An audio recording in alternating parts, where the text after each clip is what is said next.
Hi. We're good. Okay. Bismillah ar-Rahman ar-Rahim. Alhamdulillah. Wassalatu wassalamu ala Rasulillah. Wa ba'd. So we left off when the Muslims were being persecuted. The Prophet Muhammad sallallahu alaihi wasallam, peace and blessings be upon him, he gave them permission and actually gave them advice to migrate to a land called Abyssinia. So this was not only a migration of people who were slaves or people who were being punished and tortured, but basically there were even noble people who were migrating. Like for example, Uthman ibn Affan. He was one of the noble people of Quraysh. He was very well respected, and he was married to the daughter of the Prophet. We speak about Ruqayya. So even his own daughter is migrating to Abyssinia, which is across, the water, across the Red Sea, and they're going to Africa. So this land, as I mentioned last time, was run by a king, and the king was given the title of Najashi. So he was known as a Najashi or the Negus, and he was a Christian, and he was known to be somebody who was a just person, somebody who was fair. So the Prophet ﷺ got the information, and he said, you know what, you guys can go ahead and move and migrate to this land over there in the meantime until Islam becomes successful. So very similar to the story of Abu Dhar. Right? Abu Dhar was told, go back to your land and wait there and come back when you hear that Islam is victorious and the circumstances have changed. So these Muslims are being told to do the exact same thing. So everything seems like it's going to be fine. But keep in mind, the Quraysh, the tribe that's in charge of Mecca, do you think they're going to be happy about this? That Muslims are going somewhere else across the water into another place and they're seeking refuge over there? Number one, it's going to make them look bad. So they actually have trade relationships with Abyssinia, because Abyssinia was under the control of the Roman Empire. And the Quraysh, the people of Mecca, they'd be trading with the Roman Empire when they would go up to Syria, Greater Syria, the Levant at that time. So they had trade connections with Abyssinia as well. So this is going to hurt their reputation. That, hey, there's this group of people that fled Mecca and they're seeking asylum because the Quraysh are being so bad. So that's problem number one. Problem number two, it makes them look bad because Islam began in Mecca here. And it's like these people are escaping. We allowed them, we couldn't control our own people. We couldn't do something about it. So it's going to make them look bad from that sense, even internally in Mecca as well. So what did the Quraysh do? They sent two envoys to go and cause some problems for the Muslims over there. They picked Abdullah ibn Abi Rabi'ah and they picked Amr ibn al-As. These two people, they were very eloquent, and they're like natural ambassadors. Every country, every community, they have like people who present themselves. They dress nicely and they can speak eloquently and they're very convincing. So they sent these two guys who knew exactly what they're doing. And they said, you go to Abyssinia and you bring all those Muslims back, right? You bring them back somehow and we're going to take care of them. So like most ambassadors, they're going to try to employ and use every tactic that they can possibly can. And the two main tactics that are always used by politicians is bribery and misinformation. So they go and they arrive in Abyssinia. The Muslims already went there and they're happy and they're living fine and they're living under Christian rule of the Najashi under Abyssinia. Everything is going fine. They're doing their prayers and they have their own little small community and everything's fine. But the Quraysh go and send these two ambassadors. And the two ambassadors, they go, and the first thing they do is before they meet the king, they go and meet the council of the king. Kind of like the senators or the congressmen or something like that. And what they did was they, when you give a bribe, right? This is not teaching you how to bribe, by the way. This is not like, wikihow.com, how to give a bribe, right? It means this is what people generally do when they're giving a bribe. They don't say, hey, here's a bribe, right? What they're going to do is they'll be like, here's some gifts for you, right? It happens in American politics, you donate to a politician's campaign. Or you send them some gifts or something like that. They say, no, this is not considered to be a bribe. It's a donation for their campaign. So same thing happened. These two people, Abdullah and Amr, they come from Mecca and they have these special gifts that they had brought. And they said, we are Makkah, we get different goods from different parts of the world because so many people come for Hajj to Makkah. They come from different parts of the world. They have different, bowls, ceramic bowls, and they have like different clothes and garments and nice things. So the first thing they did was they went to Najashi's council of people. They met with them and they said, hey, we're from Makkah, we're visiting you, you probably heard of us before. We're the people of Quraysh. And we just wanted to visit you, and we brought some gifts and some presents. So the first thing is they gave them some presents. So what does that do? It kind of butters them up, kind of warms them up and say, these are really nice people. These people are very friendly and stuff like that. And then they finally went and they addressed Najashi. And they told Najashi, the speech has been preserved. So the first thing they said was, they said, some young fools have sought refuge in your kingdom. So now they're describing the Muslims as being fools. And number two, they're describing them as being young. And usually being young is associated with immaturity, right? Especially in that society. So you don't have much life experience. These young people, they're going through some phase in their life. They don't really know what they're doing. So there's some young people, they sought refuge in your kingdom. They left the religion of their people, but they didn't come into your religion of Christianity either. A very clever way of describing this. And they've abandoned the religion of their own people, but they haven't joined your religion either. So they're neither from us, nor are they from you. They're like third party outcasts. So they've come with a new religion, which neither of us recognizes. And the noble people, the honorable people from that society, they sent us to return them back home. They want us to bring them back home. Who sent us? Their parents, their uncles, their family members. So they sent us to bring them back because they know how to deal with them in a better manner. So beautiful presentation to Najashi, saying, this is the problem, this is the solution. Send the Muslims back with us. We're going to take them back to Makkah. And, they're confused in their mind. We'll straighten them out. And what they mean by straighten them out, we'll knock some sense into them, literally. So the advisors of the king, they were there, and a wise king, usually, a good politician has some advisors around them, and they're supposed to consult rather than just make decisions on their own. Same thing in Islam. But these advisors, they had already received these gifts, and the gifts were kind of like hidden bribes. So they're like, you know what? That's a great speech they gave, and they're absolutely right. We should send the Muslims back to Makkah along with these two people. Now, when Najashi heard this, he was a very just person. He became furious. He said, how can you say something like that? So I'm not going to extradite back people who are seeking asylum in my land. I'm not going to kick them out and say, yeah, let them send back to Makkah. Why did they come to Abyssinia? They came to Abyssinia because they said, our people are persecuting us. They're oppressing us. He says, when they come and they said, we're being oppressed, how can we simply send them back without even listening to them? At least let's hear what they have to say. So Najashi did not like this.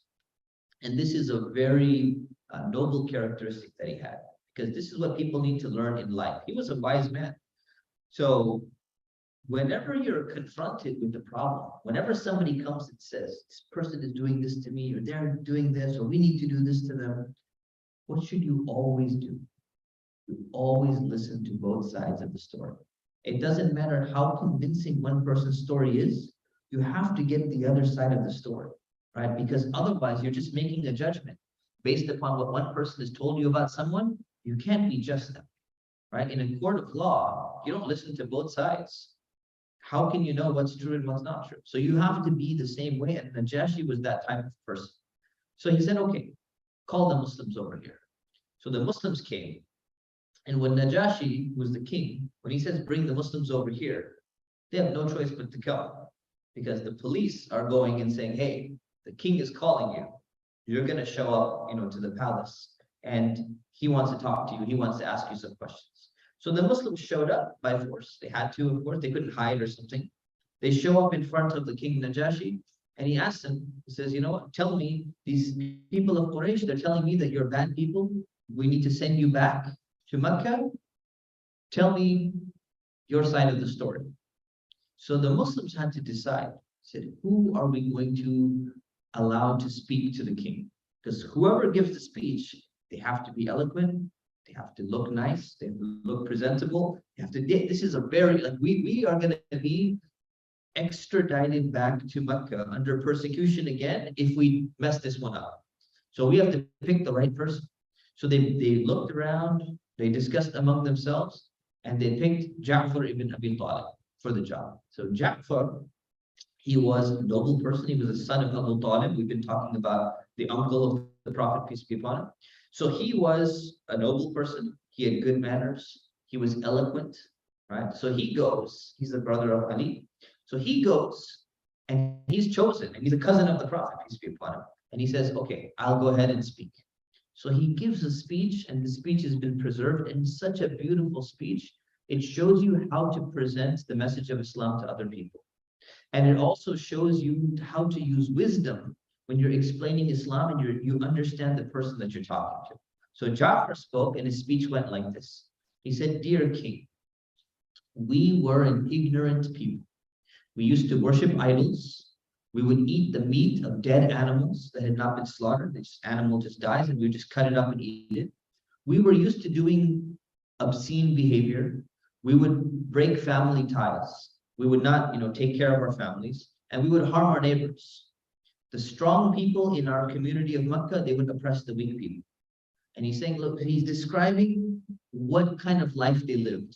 He's saying, this is the type of people we were. And he says, that's how we lived until Allah sent a messenger to us, until God sent a messenger to us.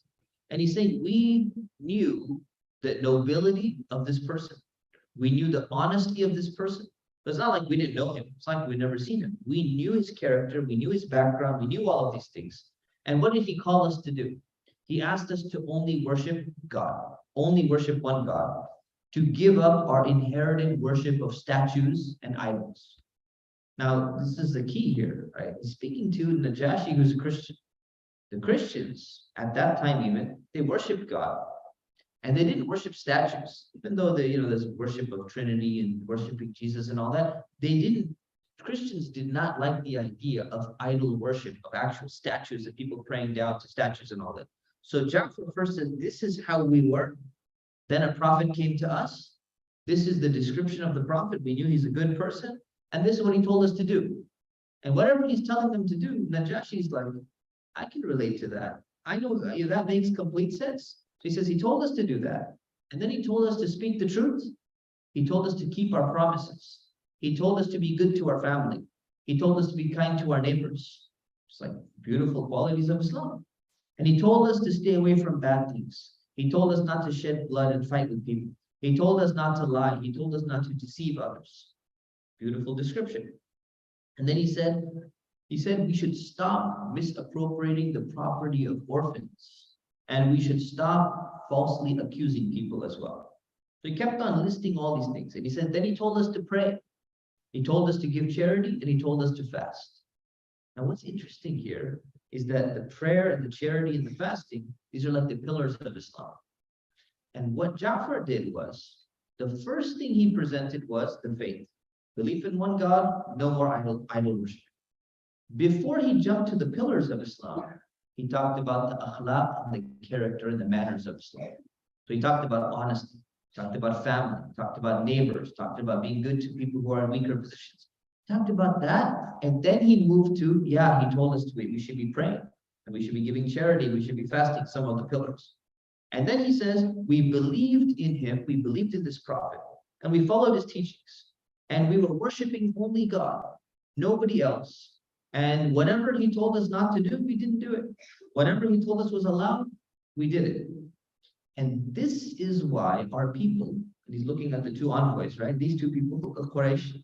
This is why our people, they turned against us. They tortured us. And they tried to force us to worship idols again.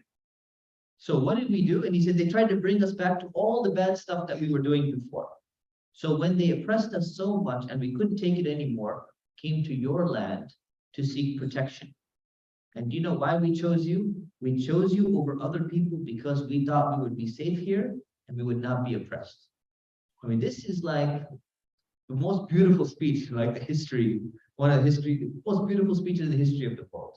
What a beautiful way to present the message of Islam, at the same time, knowing that there's an objective to allow the Muslims to stay in Abyssinia and to respond to the false accusations that the Quraysh are giving them. So this is what Ja'far said. So the king asked Ja'far, he said, you mentioned this, prophet of yours, and he had heard about the Quran and verses and all that. So the king asked, he says, do you have any of the verses with you that are supposed to be from God? Do you have any verses? And Ja'far said, yes. He says, I want to hear some verses. Let me hear what the Quran, like tell me what the Quran is. And of course, the king doesn't speak, Arabic. So he's got a translator, and the translator is translating everything. So when the verses are going to be recited in Arabic, the translator is going to be live translating those verses. So now Ja'far, he's thinking very carefully. So many verses of the Quran have been revealed until now. Which verses should I pick? Could pick any verse I could potentially go over. Which verses should I pick? So he decides, he thinks about it, he goes, this is a king, he's a Christian, and he's a devoted Christian. Like he's somebody who really loves his religion. There's some Christians, you find that they don't care about their religion at all. They don't even go to church, they don't do anything. There are other Christians who really, really, they love Mary, they love Jesus, they love the Bible, they're gonna read all the stories, they know about they love the stories of the prophets that are in there. So he recognized that, hey, this Najashi, this king, he really loves his religion, he seems to love these things. So he goes, let me pick the verses from Surah Maryam. So he picks from the Surah Maryam, which is Mary, the mother of Jesus, and he recites the verses to him. So he mentions some of the verses. So he says, mention in the Quran the story of Mary. She withdrew from her family to a place in the east and secluded herself away. And we sent our spirit, right? Now the word in the Quran is spirit, and the spirit is referring to an angel. But when the king gets the translation of spirit, he has his own conception of Holy Spirit, right, as part of the Trinity. So there's a direct commonality here. That we sent our spirit to appear before her in the form of a perfected man. And she said, I seek the Lord of mercy's protection against you if you have any fear of him. And basically they kept on reciting some verses from Surah Maryam about how Mary became pregnant and how Allah miraculously created Prophet Isa in her womb. And while the king and his bishops, the religious people around him, and they were listening, they were so moved by the Quran, even through the translation and the way that Ja'far was reciting it with such power, that they started crying. This shows you that these were genuine people. They really cared about their religion, and it also shows you the power of the Quran. Is that even if someone is reciting it in Arabic and the person doesn't understand, but they're getting a translation afterwards, it moves you to such an extent because you can relate to exactly what's being said in the story. So they started crying. And then Najashi, he regained his composure. And then he said to them, he said, these verses that you just recited and what was given to Prophet Isa, what was given to Jesus, they're like two rays emanating from the same light. They're so close to each other, it's like they're coming from the same light. And that's exactly what's happening. They're coming from Allah, right? So he turned to the two Meccan envoys and he told them, he says, I will never give these people up. You have to go back to Mecca. These people are allowed to live in my land. They can stay as long as they want. So the Quraysh failed in their mission because Ja'far did a fantastic job of presenting Islam, and Najashi, as a king, he was a righteous, just, honorable king. But the Quraysh are not going to give up so easily. Do you think that Abdullah and Umar, they traveled all this way and just going to leave? They're going to try something else. They're not done. These are dedicated people. So they decided, you know what? We lost one day. We're going to try again tomorrow.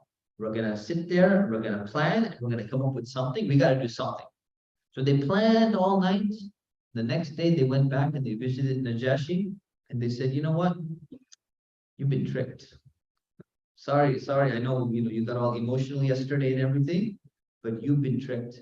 You didn't really understand. Do you know that those people, they recited, these verses from Surah Maryam, they actually insult Jesus. They insult your prophet. So they call Jesus, they say that Jesus is a slave. Right now, Najashi doesn't understand what's going on. He knows very little bit about Islam because they say that he's a slave. Now that's like if you didn't know any other context, that's a complete insult. You know, Jesus was an honorable person. He was a carpenter. You know, if you have love for him and you say, you know what, he was from a low family. He was a slave. He was this. He was that. He was the lowest class of society. So the king was shocked. He says, you know, starts thinking, was I so easily tricked by these people? They deceived me so quickly. So we got to investigate again. So before just not accepting their word, again, the king was still wise. So he's having a doubt now, but he's still wise enough to say, hey, we got to listen to the other side of the story. So he called the Muslims again. And he says, I want to know what you say about Jesus. I heard you're saying that Jesus is a slave, right? Tell me what exactly in detail do you say about Jesus? So again, they chose Ja'far one more time. You did a great job yesterday. Do it again. Say something again. So Ja'far became the spokesman and he responded. He said, look, when it comes to Jesus, we only say what our prophet has taught us. He says that Jesus is the servant of God. He's the slave of God. And he is the messenger of God. And he is the word of God. And he is the spirit that was inspired to the Virgin Mary. This is what our prophet tells us. This is what Islam teaches us. So just very short, to the point, this is exactly what we mean by Jesus being a slave. And these people are twisting our word, but without going into all the details, this is exactly what Islam says about Jesus. Najashi, he was there, he was standing with them outside, like maybe outside or maybe somewhere where there was something on the floor, and he saw a stick on the floor, a little twig.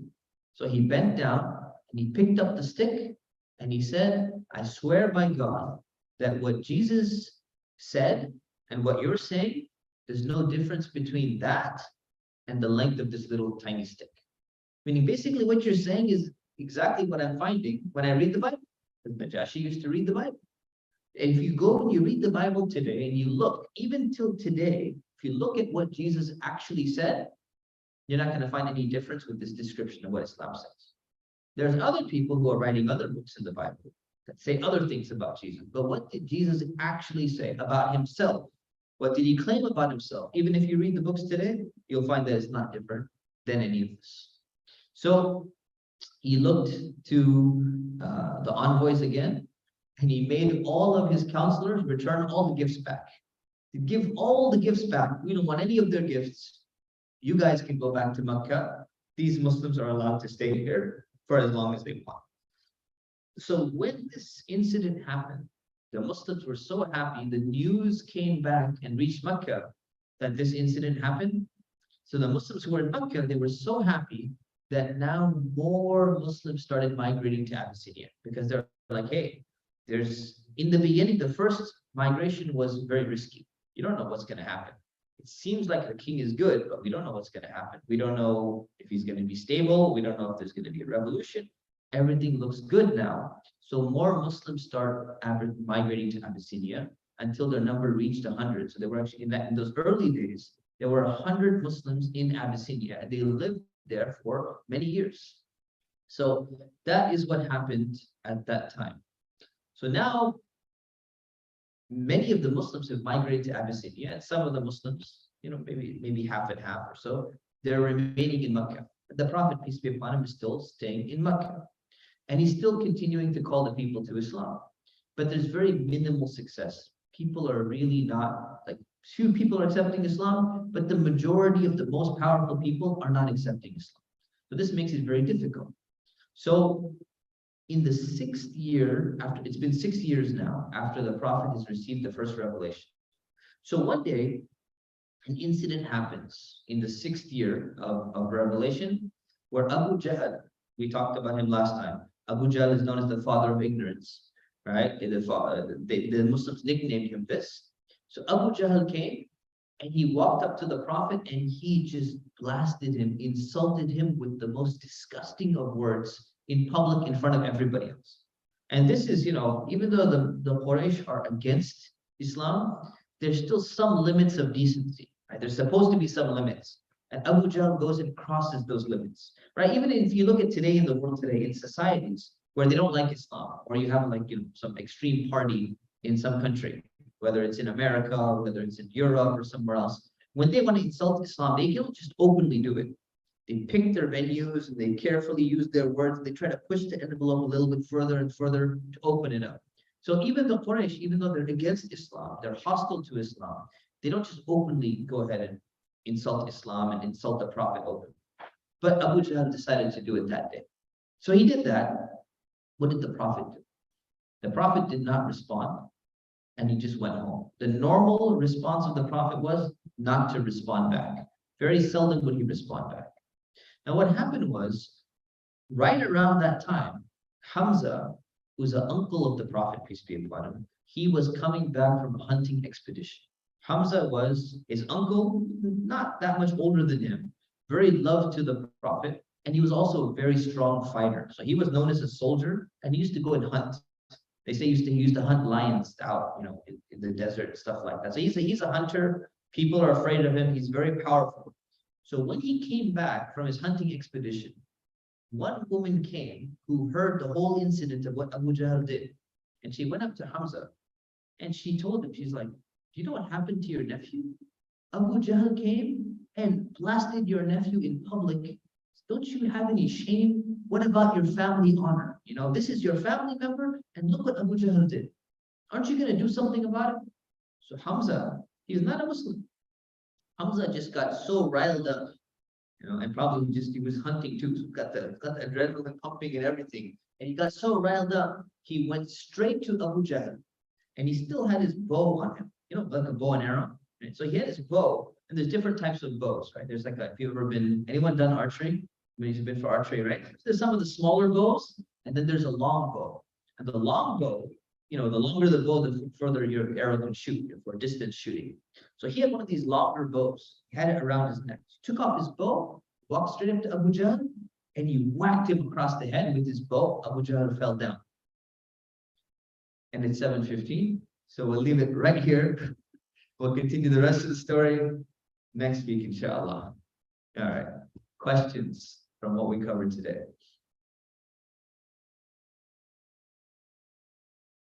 Questions? Nothing? Okay. We will see you next week, inshallah. Subhanakallahumma wa bihamdik, ashhadu an la ilaha illa ant, astaghfiruka wa atubu ilayk. Assalamu alaikum.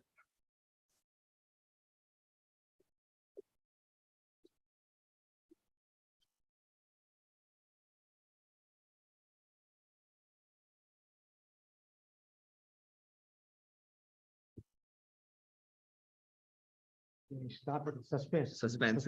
Wait, I did the same thing for Fajr. Awesome. That's good.